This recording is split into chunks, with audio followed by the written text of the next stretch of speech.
সুপারমার্কেটে খাবারের বিশাল সম্ভার আর সারাক্ষণ ইলেকট্রিসিটি থাকার ব্যাপারটা আমেরিকার সমাজ খুব সহজ ব্যাপার হিসেবেই মেনে নিয়েছে।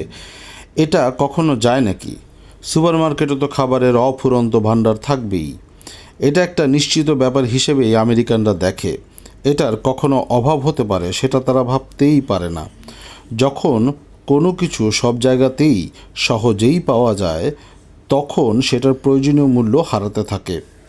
কম্পিউটার প্রথমে একটা বিস্ময়কর জিনিস ছিল।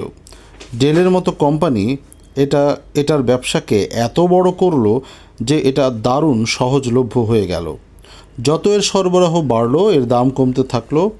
এটা এখন অন্য যে কোনো ভোগ্য পণ্যের মতোই হয়ে গেছে, এবং সেই সাথে এই যন্ত্রটা কীভাবে দারুণভাবে আমাদের জীবনে অবদান রাখতে পারে সেই ব্যাপারটাও হারিয়ে গেছে। কোনো কিছু অতিরিক্ত থাকাটা, প্রয়োজনের চেয়ে বেশি থাকাটা তার মূল্যটাই নষ্ট করে দেয়।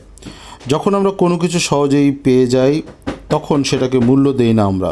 কিন্তু যখন কোনো কিছু অর্জন করতে আমাদেরকে কঠোর পরিশ্রম করতে হয়, অথবা কোনো পাওয়াটা আমাদের জন্য কঠিন হয়ে পড়ে, তখনই সেটা আমাদের কাছে অমূল্য হয়ে ওঠে।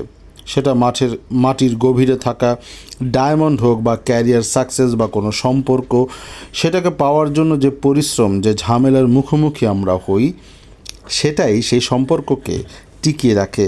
সেটাই সেই ব্যাপারটাকে মূল্যবান হিসেবে দাঁড়িয়ে থাকতে সাহায্য করে। আমরা যে কাজটা করি সেটা আমরা আসলে প্রিয় মুহূর্ত হিসেবে মনে রাখি না।